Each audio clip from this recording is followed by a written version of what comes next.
Hello and welcome back to another video. Today here again on Forza Horizon 5 to take a look at another brand new addition to the Forza series, which is this Ford Bronco Raptor. As usual, to obtain this new vehicle, all you have to do is complete 20 points in this week's festival playlist, which is Winter Season, which as you can see I've done by doing the trial, the 2 event labs, the photo challenge, and the monthly rivals that I did at the beginning of the series. So essentially the Ford Bronco Raptor is a better version of the Ford Bronco that we already have in the game. It has a bigger engine producing over 100 more horsepower than that car at 418 in total. It's also bigger, meaning it weighs nearly 500 kilos more than the smaller Bronco. It has 2 more doors and much more aggressive styling with wider arches and more vents everywhere, as well as a sort of more Raptor style front end, which puts it at C-Class 588 from standard here in Forza. Just like that other Bronco, you can also remove this one's roof in free roam by pressing the left joystick in. It also has a slightly different selection of manufacturer colours to the standard Bronco. It has some of the same things, like some blues and yellows, like this one I think was on the other car, but it doesn't have the red. In place of it, it seems to have this very nice green colour, which is actually the one I'm going to apply. That's not all for visuals though, because it does have some quite interesting customization. It has some ADD off-road front bumper option, which isn't available on the standard Bronco, and then it has this Forza bumper, which is available on the other vehicle as well. And it also has the rear tyre delete, which I also believe was available on the other Bronco. What it does have, though, that car doesn't have, is the option to remove the doors, or remove the doors and the side sill. You can't, though, put police or, like, orange lights on the top of this one like you could on the other one. It also has slightly different spotlight options to the other Bronco.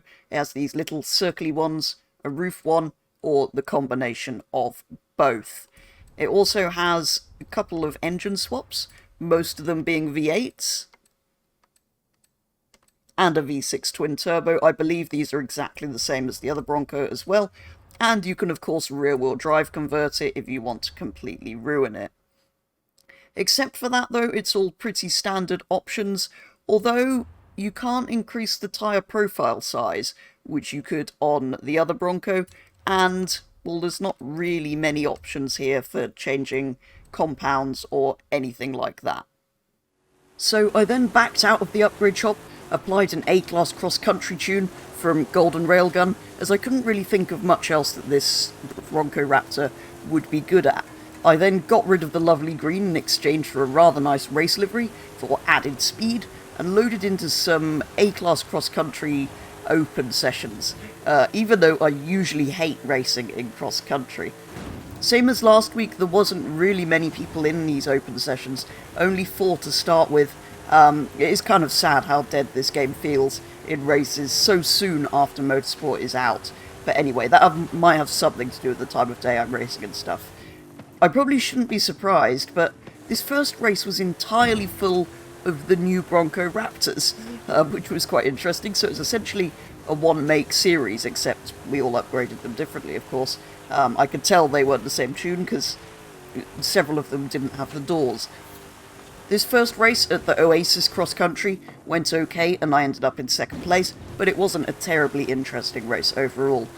For the second race at Costera Cross Country Circuit, even more Bronco Raptors joined the session, and also a Mercedes tank pool, because of course it did. I did a big stupid missing of a checkpoint very early on in this one though, as did a couple of other drivers later, so I ended up back on the podium in 3rd, out of only 5 people that finished the race though, unfortunately.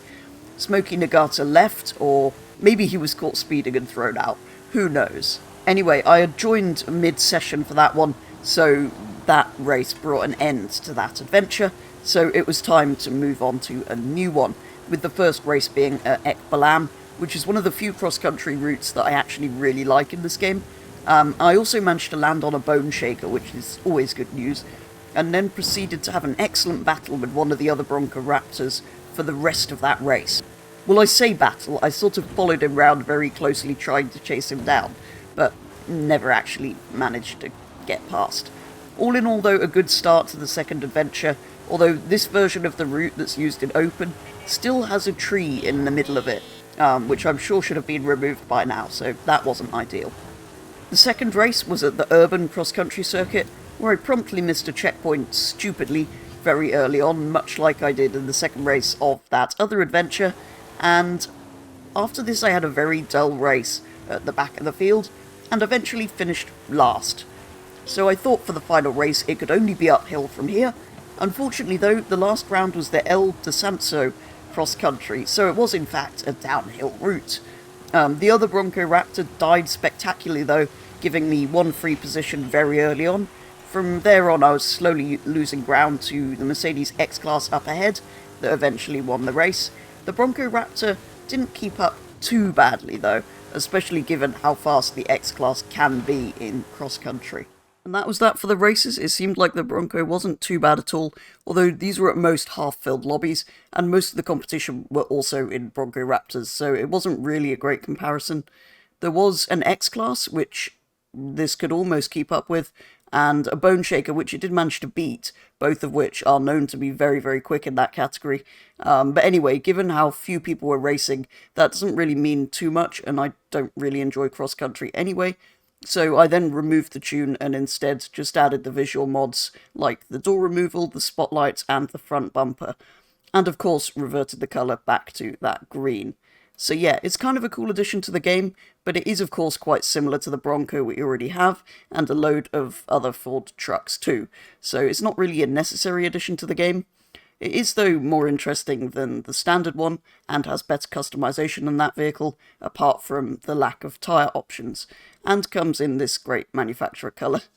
Upgraded, though, I don't think it'll ever be great. It's probably just too heavy, and like I say, I don't really enjoy cross-country racing. I do, though, quite like its configuration, how it's ended up now, and it is a fun thing to drive off-road at a more relaxed pace. But for today's video, taking a very first look at the Bronco Raptor, that is going to be all. So thank you very much for watching, and I'll be back with the next one very soon.